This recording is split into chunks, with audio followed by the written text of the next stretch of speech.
कोकणात गेले गेले जेव्हा मी पहिल्यांदा समुद्र पाहिला तेव्हा मला हे आठवलं. काय आहे हे? किती सुंदर आहे सगळं.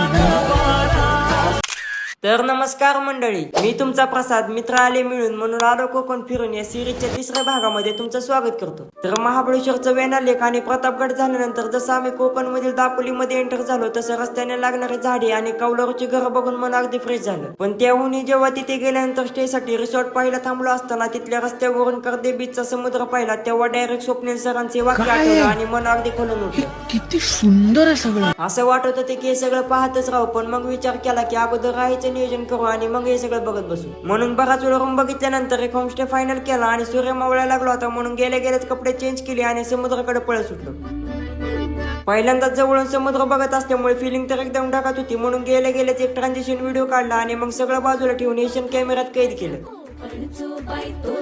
त्या कैद केलेल्या क्षणांपैकी एक रील सिनेमॅटिक साठी एडिट केली, ती कशी आली कमेंट करून नक्कीच सांगा. तोपर्यंत भेटूया सिरीजच्या पुढच्या भागामध्ये. वेड्या मना सांगना